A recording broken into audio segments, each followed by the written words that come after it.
नमस्कार दोस्तों, सौर एकेडमी में आपका एक बार फिर स्वागत है। और आज की क्लास में हम एमपीपीएससी के प्रैक्टिस सेट को लेके आए हैं। इसमें महत्वपूर्ण प्रश्नों को कवर किया गया है और उनके साथ जो संबंधित फैक्ट हैं उनको भी कवर किया गया है। बहुत महत्वपूर्ण प्रैक्टिस सेट है, पूरा वीडियो देखिए। चलिए आज का वीडियो शुरू करते हैं। जो आज का पहला प्रश्न है, वर्ष 1857 की क्रांति के समय मध्य प्रदेश में सबसे पहले विद्रोह मुरार छावनी ग्वालियर में हुआ था। तो ये गलत हो जाता है, मुरार छावनी ग्वालियर में नहीं हुआ था।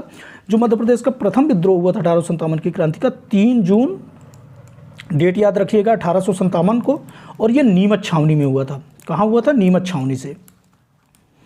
और इसमें जो महत्वपूर्ण भूमिका निभाई थी मध्य प्रदेश में, तो शेख रमजान, नारायण सिंह, भीमा नायक, राजा ठाकुर प्रसाद और शहादत खान इत्यादि थे। और नेक्स्ट ऑप्शन देख लेते हैं। इस विद्रोह के अंतर्गत नाना साहब, तात्या टोपे सैनिकों, किसानों और ग्रामीणों के बीच क्रांति का संदेश कमल और रोटी के माध्यम से दिया था। तो ये बिल्कुल सही है। जो उस समय में नाना साहब और तात्या टोपे थे, तो अपना जो संदेश दिया था वो कमल और रोटी के माध्यम से दिया था। तो इसमें पहला ऑप्शन गलत हो जाता है, दूसरा ऑप्शन सही हो जाता है। और ये डेट याद रखिएगा 3 जून 1857 को नीमच छावनी से हुआ था। नेक्स्ट देख लेते हैं, लोक कला और संस्कृति से है। फफारिया लोक नृत्य कहाँ से संबंधित है? तो ये निमाड़ से संबंधित है। मटकी लोक नृत्य मालवा से संबंधित है। ढिमराई लोक नृत्य बुंदेलखंड से संबंधित है। और कलसा बघेलखंड से संबंधित है। तो इसका जो राइट आंसर हो जाएगा 2143। इसका राइट आंसर बी हो जाएगा 2143। चलिए नेक्स्ट देखते हैं। ई कॉमर्स के अंतर्गत कौन सी सेवाएं आती हैं? तो ई कॉमर्स के अंतर्गत जो दी हुई सेवाएं हैं, बैंकिंग, टिकटिंग, वित्तीय भुगतान और क्रय विक्रय, ये सभी सेवाएं आती हैं। और ई कॉमर्स को ई काम भी कहा जाता है। और इसमें होता क्या है कि इंटरनेट या कंप्यूटर के माध्यम से क्रय विक्रय किया जाता है। क्रय विक्रय कंप्यूटर या इंटरनेट के माध्यम से किया जाता है। तो इस तरह से जो दी हुई सेवाएं हैं, तीनों ही सेवाएं आती हैं ई कॉमर्स के अंतर्गत। नेक्स्ट देख लेते हैं। निम्न में से कौन सा ईमेल एड्रेस का हमेशा एक हिस्सा होता है? तो इसमें जो दिए हुए ऑप्शन है @ ये जो @ होता है, ये हमेशा ईमेल एड्रेस में, तो कोई भी ईमेल एड्रेस देखेंगे ये होगा। और ये 2 पार्ट में होता है। जो पहला पार्ट होता है, जो ईमेल के पहले लिखा होता है, ये होता है यूजर नेम। और ईमेल के जो बाद लिखा होता है, ये होता है डोमेन नेम। तो ये याद रखिएगा। और ईमेल में @ ये हमेशा ही होता है, हमेशा इसका हिस्सा रहा है। नेक्स्ट देख लेते हैं।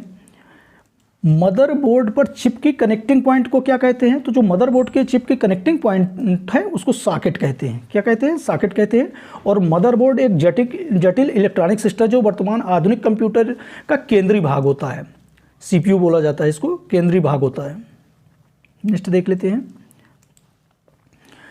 शिवाजी के समसामयिक मराठा संत कौन थे? शिवाजी के समयकालीन के मराठा संत कौन थे? तो संत तुकाराम थे। कौन थे? संत तुकाराम। और इनका संबंध महाराष्ट्र से है, ये भी याद रखिएगा। इनका संबंध कहाँ है? महाराष्ट्र से। और ये धार्मिक आंदोलन से जुड़े थे, धार्मिक जागरण में इनकी महत्वपूर्ण भूमिका रही है, संत तुकाराम। नेक्स्ट देख लेते हैं। भारतीय स्वतंत्रता संग्राम के रॉलेट एक्ट किस कारण से सार्वजनिक रोष में रहा? जो रॉलेट एक्ट कानून था, ये जस्टिस रॉलेट की अध्यक्षता में 18 मार्च 1919 को बनाया गया था। और इसमें जो रोष था भारतीयों में, इस लोगों में बिना मुकदमा चलाए जेल भेजने का अधिकृत किया गया था। इसमें प्रावधान था कि यदि कोई व्यक्ति संदेह के आधार पर है तो उसे 2 वर्ष तक बिना गिरफ्तारी के बंदी बनाया जा सकता है। इस तरह का प्रावधान था। और इस कानून को बिना वकील, बिना अपील और बिना दलील का भी कानून कहा गया है। तो ये भी याद रखिएगा। इसका राइट आंसर हो जाएगा C। और इसी के कारण इसका रोष चल रहा था कि बिना किसी मुकदमे के ही गिरफ्तारी हो जाती थी इसमें। नेक्स्ट देख लेते हैं। निम्नलिखित में से किसने बंगाल में द्वैत शासन प्रणाली को समाप्त किया था? तो जो द्वैत शासन प्रणाली को समाप्त किया था वो वारेन हेस्टिंग्स था। कौन था? Warren Hastings. द्वैत शासन प्रणाली को लागू किसने किया था? तो ये क्लाइव ने लागू किया था। द्वैत शासन प्रणाली को लागू किसने किया था? क्लाइव ने लागू किया था 1765 में। 1765 में क्लाइव ने लागू किया था। और 1772 में इसे लॉर्ड वारेन हेस्टिंग्स ने समाप्त कर दिया था। या नेक्स्ट देख लेते हैं। निम्नलिखित में से कौन सा एक भारत के उत्पन्न सबसे अंतिम बौद्ध धर्म का ग्रंथ है? तो जो दिए हुए ऑप्शन है उसमें से डी ऑप्शन सही है, वाम सात पाकसिनी। ये बौद्ध ग्रंथ का अंतिम ग्रंथ है। इसकी जो रचना हुई थी वो 10वीं शताब्दी के आसपास हुई थी। इसके अलावा जो दिव्य वंदना, वज्रछेदिका, दोहा कोसा, इनकी रचना 10वीं शताब्दी से पूर्व हुई थी। तो दिए हुए ऑप्शन के हिसाब से वाम सात पाकसिनी हो जाएगा। नेक्स्ट देख लेते हैं, किस सिख गुरु की मृत्यु औरंगजेब जिम्मेदार है? तो किस सिख गुरु की? तो ये तेज बहादुर है, गुरु तेज बहादुर। गुरु तेज बहादुर ने औरंगजेब की नीतियों का कड़ा विरोध किया था और इसके कारण जो औरंगजेब था इनको कैद में कर लिया था और इन्हें इस्लाम स्वीकार करने के लिए फोर्स कर रहा था। इन्होंने इस्लाम स्वीकार नहीं किया तो 1765 में इनकी हत्या कर दी थी। नेक्स्ट देख लेते हैं, विजयनगर साम्राज्य का सांघातिक प्रहार किस युद्ध में हुआ था?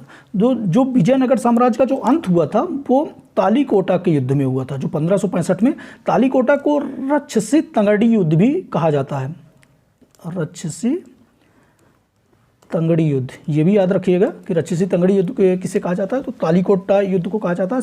1565 में हुआ था और ये विजयनगर साम्राज्य और बहमनी राज्यों के मध्य हुआ था। किसके मध्य? बहमनी राज्यों का एक संघ था, उसके मध्य हुआ था, जिसमें विजयनगर साम्राज्य का समापन हुआ था, अंत हो गया था। और उस समय जो विजयनगर साम्राज्य के जो शासक थे कौन थे? सदाशिव राय थे। कौन थे शासक? सदाशिव राय, ये भी याद रखिएगा। नेक्स्ट देख लेते हैं, हंटर कमीशन की रिपोर्ट में किस विकास पर जोर दिया गया? तो जो हंटर कमीशन की रिपोर्ट आई थी वो उसमें प्राथमिक शिक्षा पर बल दिया गया था, प्राथमिक शिक्षा पर विशेष जोर दिया गया था। और ये रिपोर्ट आई थी रिपन के समय में। किसके समय में? रिपन के समय में, 1882 में। जो हंटर कमीशन कब गठित हुआ? 1882 में। और इसका जो उद्देश्य था कि 1854 के पश्चात शिक्षा के क्षेत्र में क्या प्रगति हुई उसकी समीक्षा करना था। और जो हंटर कमीशन के रिपोर्ट के विकास पर जोर दिया गया वो प्राथमिक शिक्षा पर जोर दिया गया।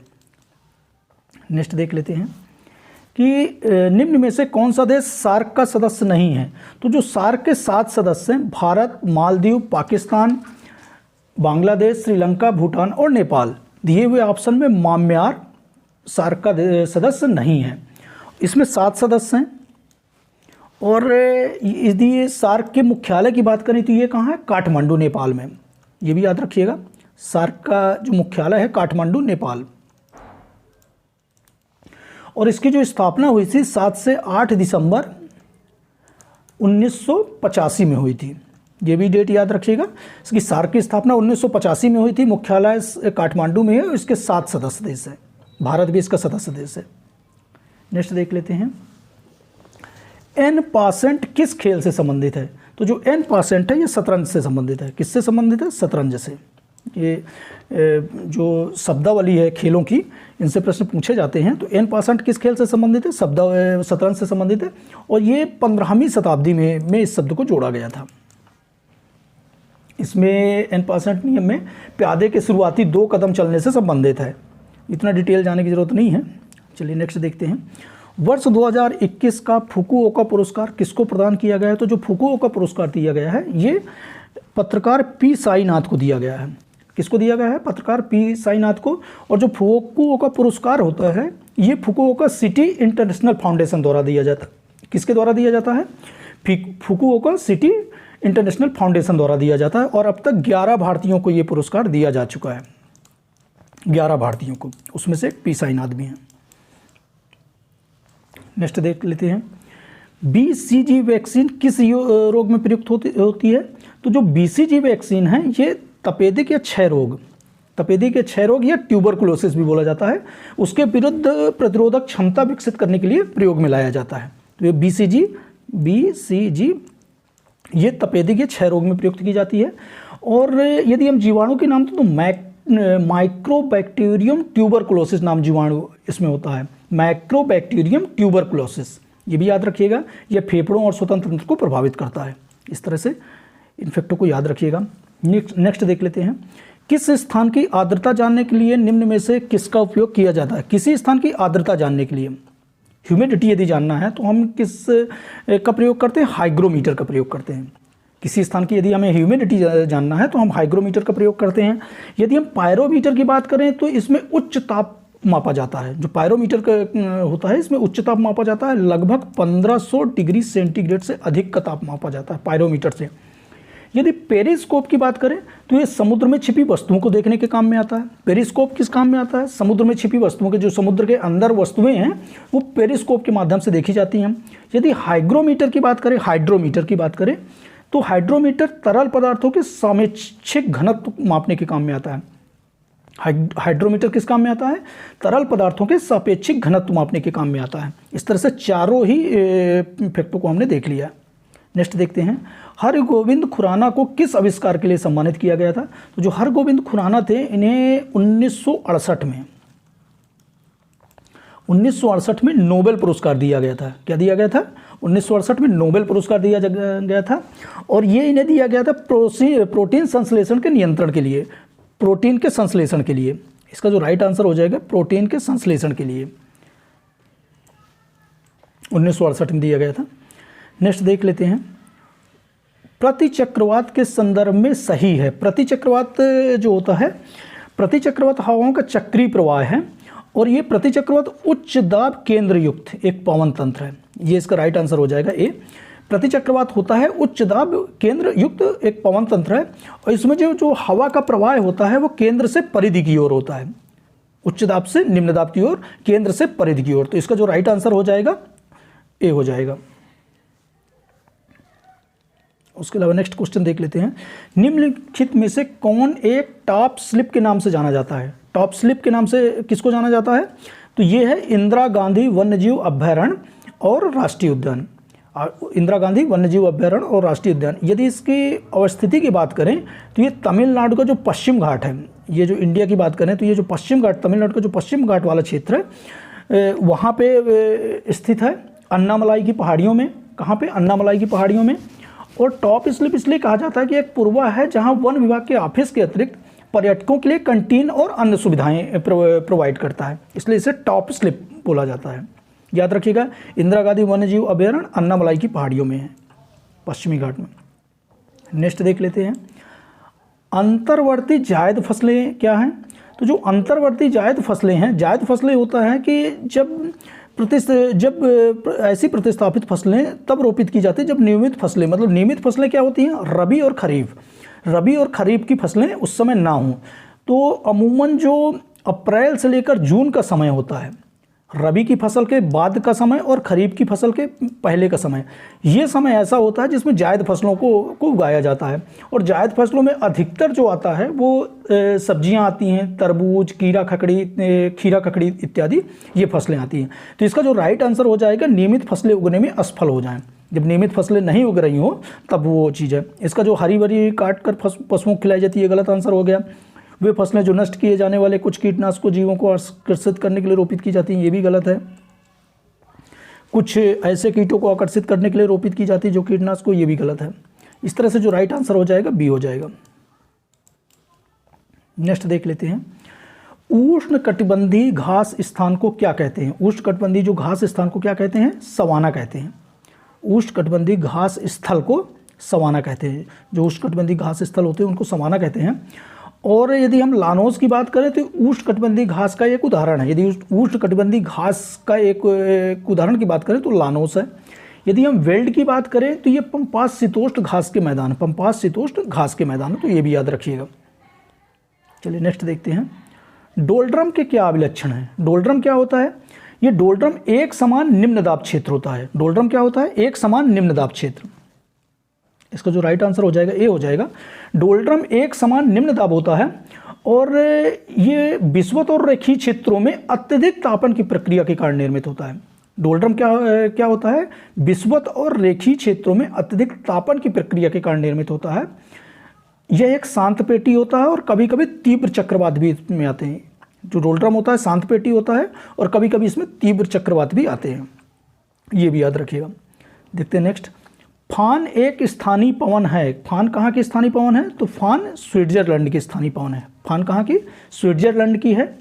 और यदि फान की बात करें तो ये एक जोरदार झोंके वाली शुष्क और गर्म पवन है, जोरदार झोंके वाली शुष्क और गर्म पवन है, स्विट्जरलैंड की स्थानीय पवन है। नेक्स्ट देख लेते हैं, मंत्रिपरिषद और मंत्रिमंडल के मध्य निम्नांकित स्तरों में सही नहीं है, निम्नांकित स्तरों में सही नहीं है चुनना है।